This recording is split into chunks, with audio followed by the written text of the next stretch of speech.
Hello and welcome back to my channel. Today I'm going to share my 7-month keto diet update. I am just so excited to share this milestone with you. I thought 6 months was awesome last month, and now 7 months, it's just, yeah, been a dream of a month as well. It's been a really interesting month, and I'm kind of calling it my 7-month keto update, but through the month I definitely strayed from keto, but for good reason, because I was in Japan and Singapore, and I'm slowly been sharing all of the highlights of that. And it's just, yeah, it was an awesome holiday. It was an awesome break, and I very slowly eased off of keto. So what happened, yeah, I'm kind of getting straight into today's video. Okay, so what happened was, in my last video I mentioned I wanted to kind of go off keto, have more fruit and veggies so that I could be free while I was in Japan and in Singapore, to be able to eat fruit and vegetables and not have to worry. So what I did was, while I was away,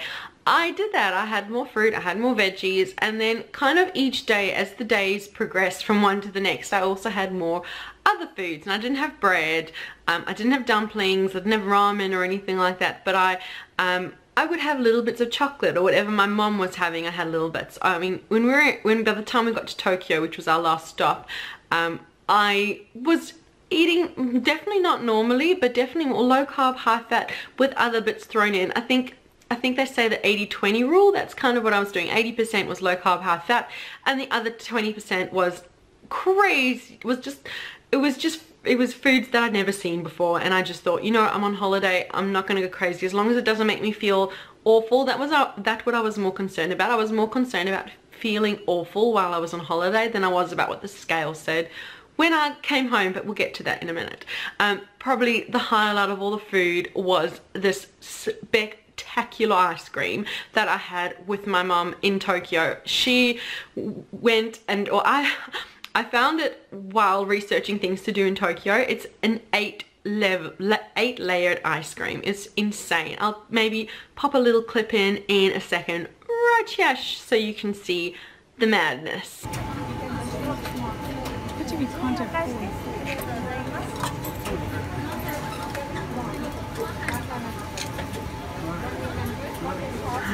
How awesome is that?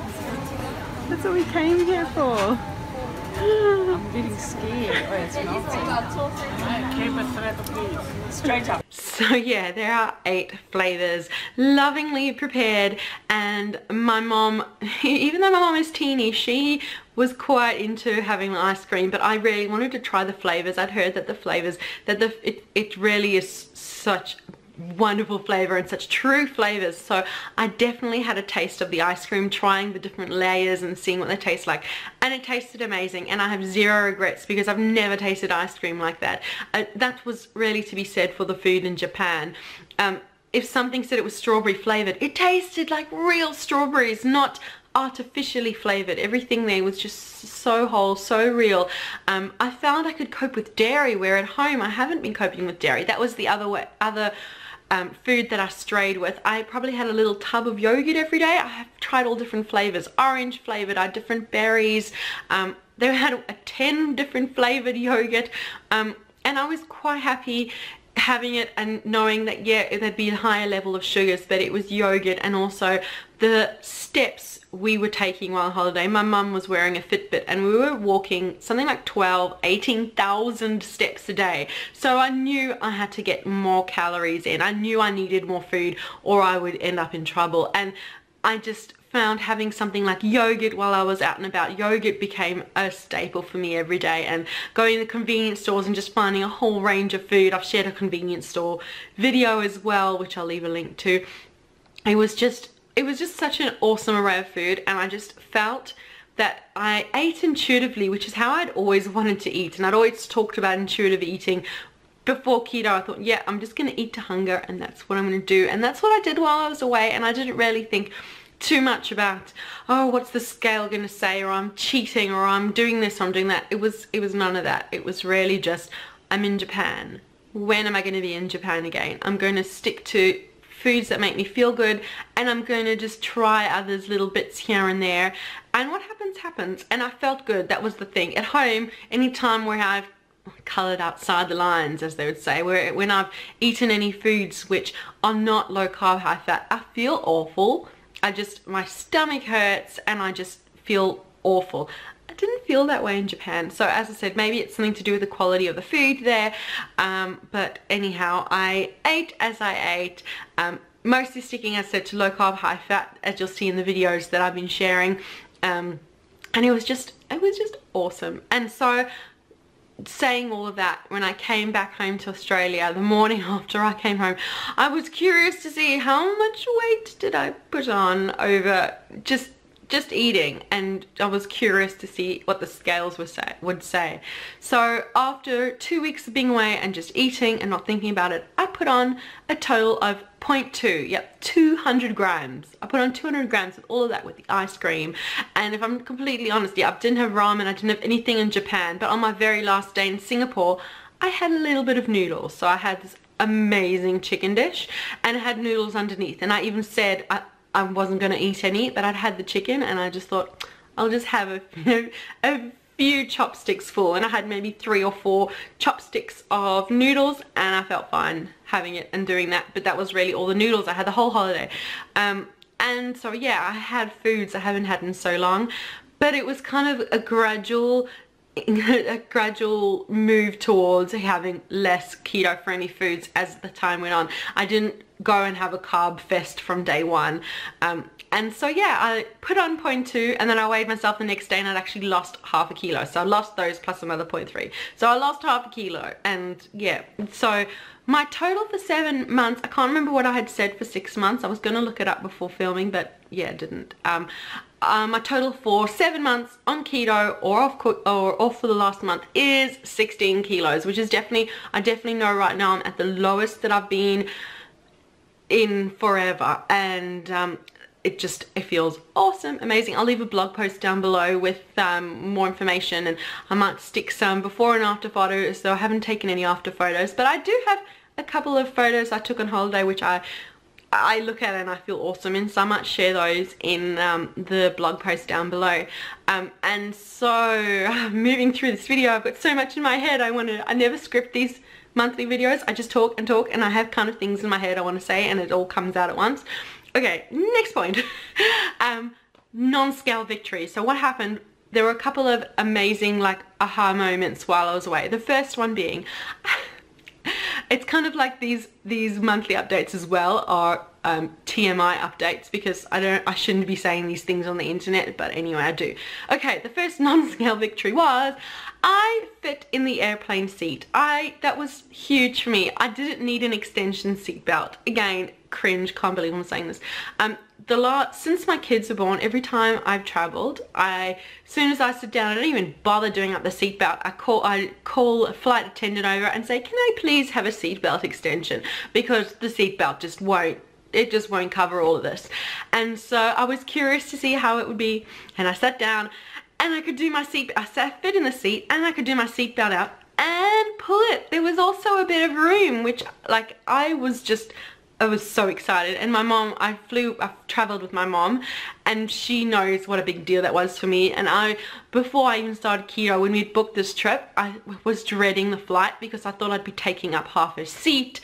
I'd be using just more seat belt. I was just absolutely dreading it. So that was the first non-scale victory. I fit in the seat. That was just awesome. And second was when we were in Singapore. It was so hot in Singapore. I've been before, but I kind of forgot how crazy humid it is there. Though my viewers that live in Singapore, total respect for you.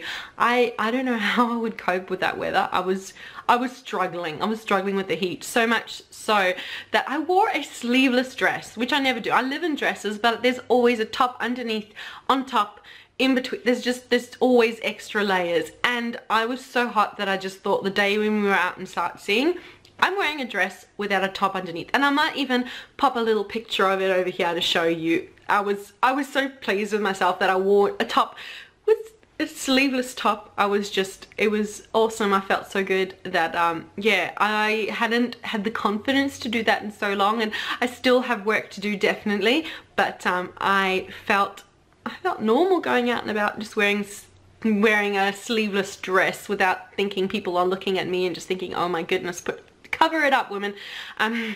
So that was another non-scale victory, was just feeling good wearing sleeveless dress. So I'm back home now.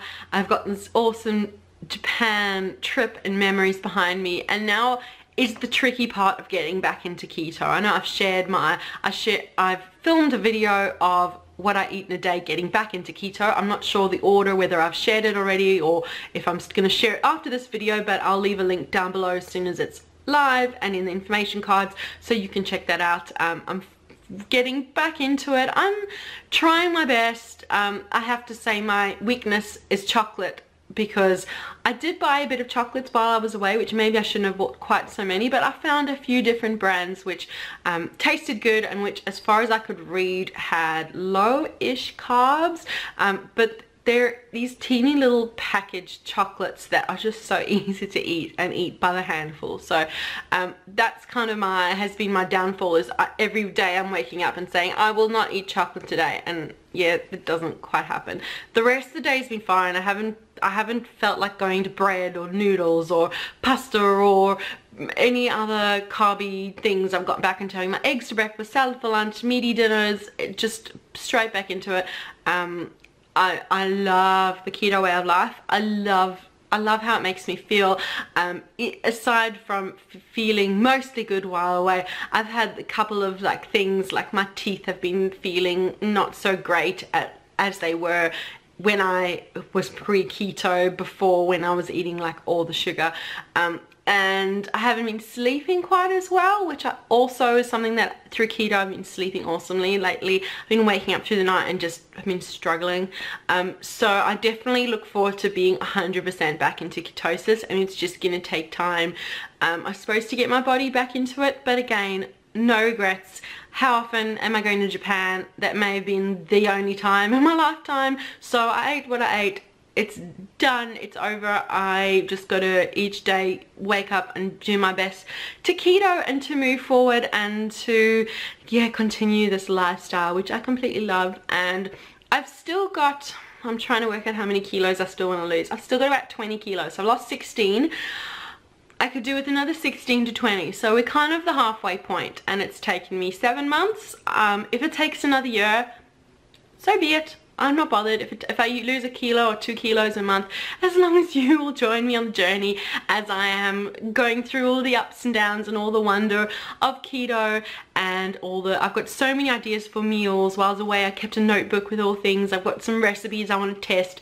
That'll come in due time. I've still got lots of work to do on them. So in the meantime, I hope that you will subscribe and join the Yummy Inspiration community if you're not already, and leave a comment. Let me know your thoughts when if you've been off keto and got back onto it. If you've got any words of wisdom to get back onto the horse and to be strictly keto and get into ketosis again, but not weight loss shakes and not those taking a pill to get into keto. That's not my problem. I need to stop the sugar to get into keto. I know that. So thanks so much for watching my 7-month update and for sharing the journey with me. Make sure that you leave a like, and we will see you again soon. Bye.